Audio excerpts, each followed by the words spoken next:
कृत्य को, ये अधर्म अब न सहन करो। त्यागो त्यागो पुत्र मोह को और दंड दो, इस पापी पर न रहम करो। देश पकड़कर एक नारी को सभा में लाना अनुचित है। दुर्योधन के इस कृत्य से हमारी 100 पीढ़ियां लज्जित हैं। ये है काला नाग, हमेशा विष ही विष उगलेगा। गुड़ से नीम सींच लो फिर भी स्वाद कभी न बदलेगा। हे राजन, घोर हुआ अन्याय, किंतु सब चुपचाप सह गए तुम। चीखती रही कुलवधू द्रौपदी सभा में और बहरे बनकर रह गए तुम। मान लिया तुम अंधे हो, देख नहीं सकते, ये कृत्य न देखा।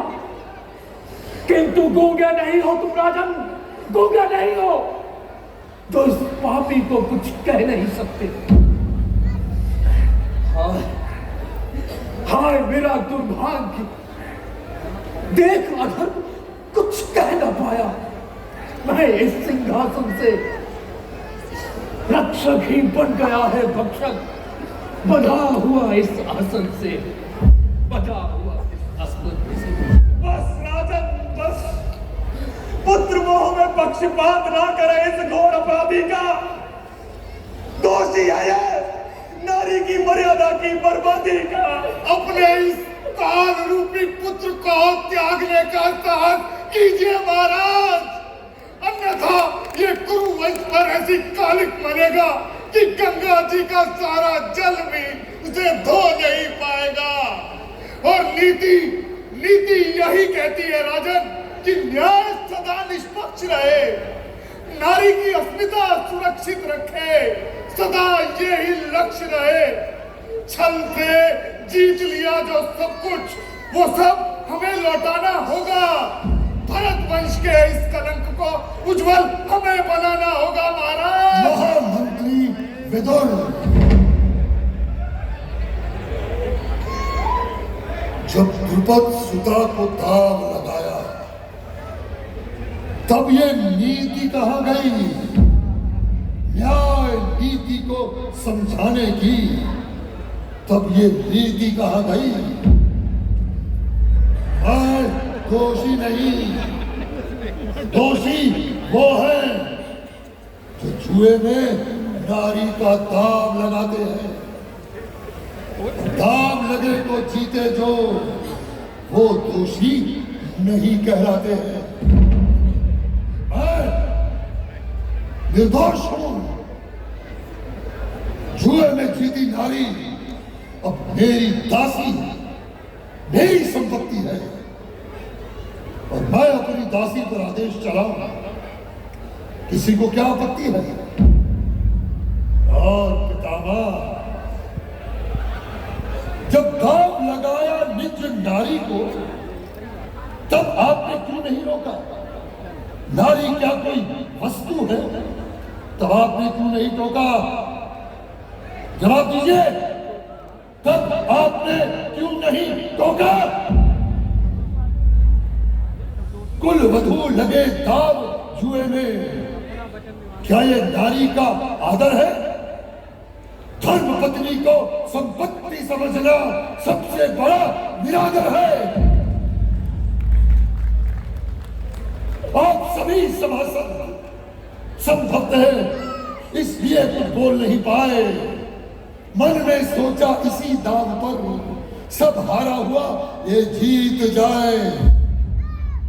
क्यों ना बोले सभी, जब इसने नारी सम्मान बलिवेदी पर चढ़ा दिया।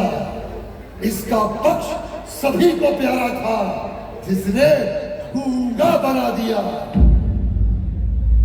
महामंत्री विदुर, धर्मराज विदुर, नीति धर्म यदि कहता है कि बुरा कर्म करना है पाप, तो चुपचाप उसे सहन करना भी कहलाता है महापाप।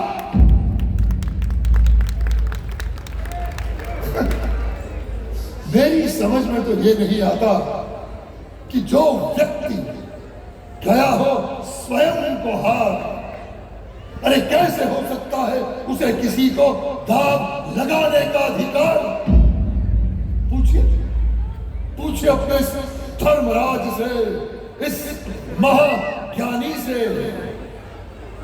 क्यों युधिष्ठिर, क्या पत्नी संपत्ति पति की, हाँ, जो दाव लगा दे जुए में, स्वयं धकेले अर्धांगनी को लज्जा के अंधे कुएं में?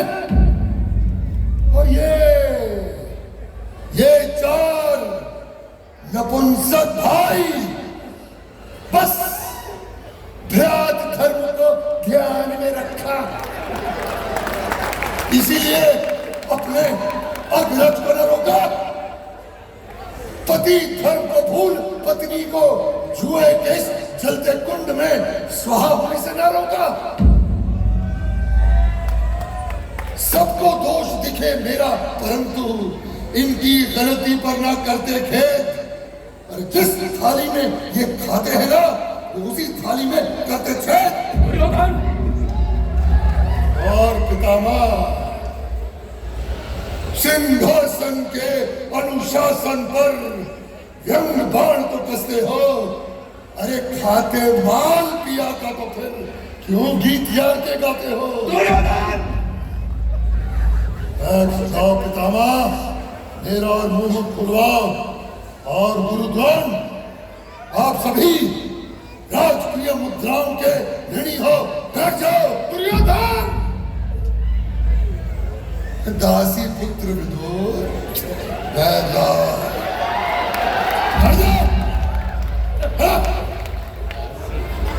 पांच पांच पतियों वाली पांचाली,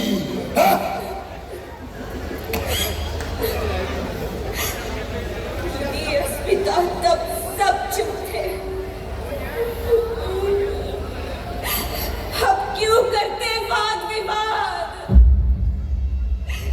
राजसभा ये अंधी बहरी, कौन सुनेगा यहाँ फरियाद?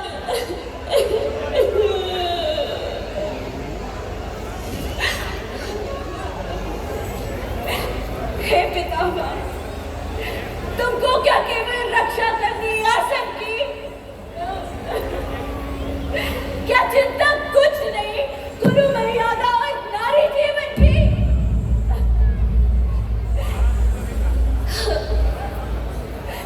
हे काका विदुर, तुम तो नीति के कुशल प्रवक्ता हो कहलाते। तो जब लुट रही थी राज नारी की, तो तुम क्यों चुप रह जाते?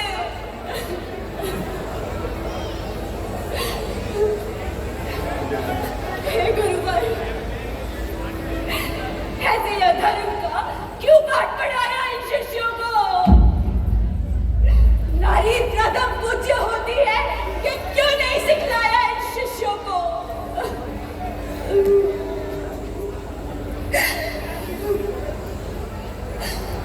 जो अधर्म पर मौन रहकर अधर्म के रक्षक बनकर भक्षक ही कहलाते हैं। अपराधी है ये दुर्योधन, ये है अपराधी। किंतु ये पांडव उससे भी बड़े अपराधी हैं। कैसे पत्नी को वस्तु समझकर उन्होंने दांव पर लगा दी है।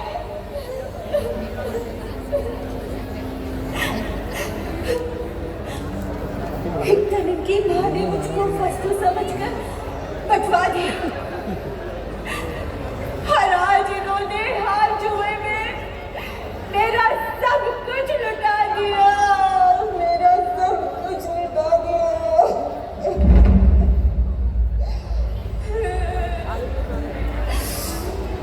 बैठे रहे नपुंसक बनकर, ये सब के सब मेरे अपराधी हैं। गूंगे बन आंखों के आगे पत्नी की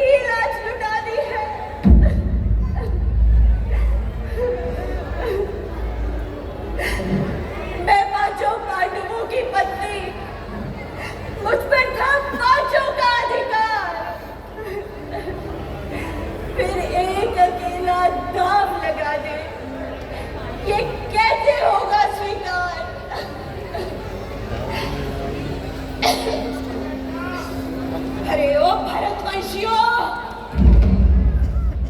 इस प्रश्न से कभी तुम्हारा पीछा ना छूट पाएगा। युगों युगों तक इन प्रश्नों को ये समाज दोहराएगा। भरतवंश के वरिष्ठ हुए में बंदे को दांव पर लगाते हैं और ये वीर, महावीर दुर्योधन अपनी भाभी को नग्न कर जंगा पर बिठाते हैं।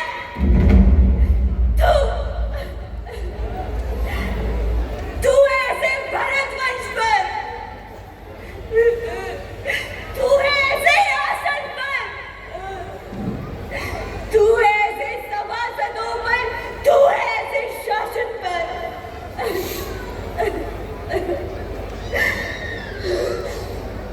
हे विधाता, भरतवंश की नारी अब दुर्बलता ना दिखलाएगी। अभी लहरी राजसभा में नहीं गुहार लगाएगी। भरतवंश की नारी अब अबला नहीं रही। ये जब को दिखलाएगी, स्वयं करो संघर्ष जगत में नारी को दिखलाएगी।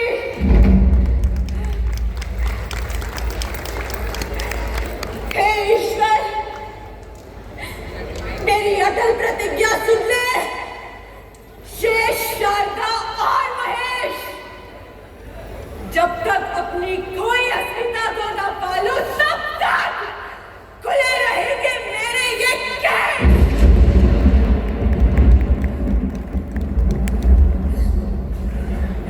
दुशासन की छाती डाले रात तक केश में अपने धोऊंगी। अपनी कोई अस्मिता को पाकर ही तभी मैं चैन से सोऊंगी। तभी मैं चैन से सोऊंगी। तभी मैं चैन से सोऊंगी। हे महादेव, धिक्कार है मेरी मर्दानगी पर, धिक्कार है मेरे बल पौरुष पर, और धिक्कार है मेरे क्षत्रिय होने पर।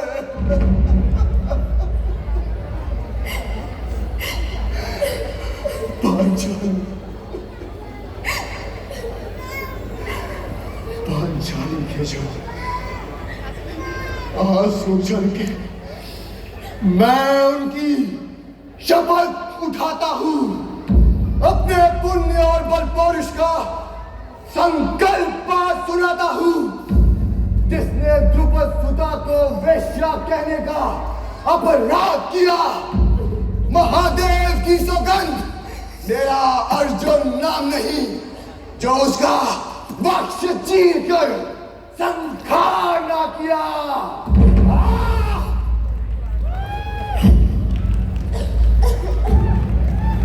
हे पृथ्वी, हे आकाश, हे ब्रह्मांड, मेरी अटल प्रतिज्ञा सुन ले। धरती के सभी वीर महान जो हो गए और जो होंगे, सुन ले सभी खोलकर कान। जो दुशासन केश पकड़कर खींच पांचाली को लाया है, उसके वक्ष का मैं लहू पीऊंगा। मैंने ये संकल्प उठाया है। नग्न द्रौपदी को जिसने जंगा पर बिठाने की बात कही, उस पापी की जंगा न तोड़ी तो क्षत्रिय मेरी जात नहीं। अरे ओ पापियों, तुम दोनों को, दुष्टों को तीनों लोग कभी ना बचा पाएंगे।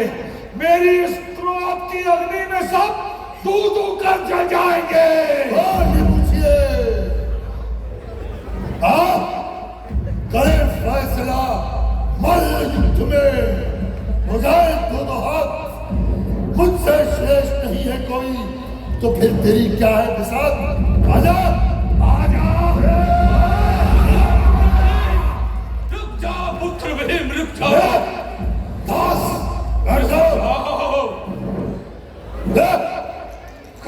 घड़ी में धैर्य रखो सब, बंद करो सब वाद विवाद।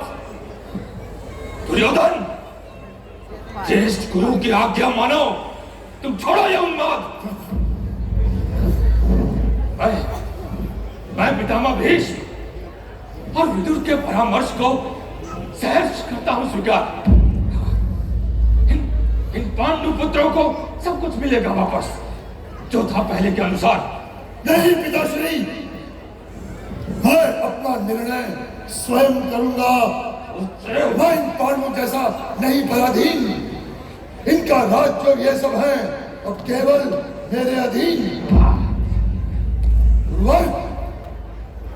एक जंगल में दो सिंहों का जीवन चल न पाएगा। इन्हें रखोगे तो दुर्योधन सब त्यागन कर जाएगा। दुर्योधन बात नहीं पितामह, मुझे घृणा है अक्षर से। मुझे घृणा है अक्षर से। जो शुरू करे अर्जुन नाम, वह करूंगा मरते दम तक, चाहे कुछ भी हो अंजाम। ओ पिताश्री, द्यूत क्रीड़ा का पुनः आयोजन तुम करवाओ। मिले पराजय या फिर जय हो, अंतिम निर्णय तुम करवाओ। जो हारेगा वो 12 वर्षों तक भोगेगा वनवास, और 13वें वर्ष मिलेगा उसको प्रबल अज्ञातवास। और यदि उस अज्ञातवास में वे खोज निकाले जाएंगे तो पुनः मिले वनवास, पुनः वे अज्ञातवास को जाएंगे। पिताश्री, इस अंतिम द्यूत क्रीड़ा की या तो रचना तुम करवाओ, वरना मेरे पास बचे हैं 2 विकल्प, तुम सुनते जाओ। या तो करो द्यूत आयोजित मेरी रखी शर्त अनुसार, वरना महायुद्ध के लिए ये पांडव हो जाए तत्क्षण तैयार। और हाँ, मेरे पास तीसरा विकल्प भी है, किंतु आप कदाचित हो तैयार तो मुझे आत्मदाह कर लेने की अनुमति पर आप करें सोच विचार। मैं आत्मदाह कर लूंगा, मैं मर जाऊंगा, मैं मिट जाऊंगा। नहीं नहीं पुत्र दुर्योधन, नहीं, रुक जाओ। तुम मत बोलो ऐसी भाषा। इस अन्य लाचार पिता की तुम ही हो केवल आशा। महायुद्ध के इस विकल्प से मेरा मन होता है विचलित। ग्रहण होता है विनाश का सूचक, कभी न होता इससे। ये भावी विनाश रुक जाए, यह पत्थर छाती पर लेता हूं। इसलिए अंतिम निर्णायक द्यूत की आज्ञा देता हूं। नहीं महाराज, नहीं। महाराज, मामाश्री, कहो मेरे प्रिय भांजे। मुझे भारा चाहिए। अवश्य मिलेगा मेरे भांजे, अवश्य मिलेगा। सत्ता के मद के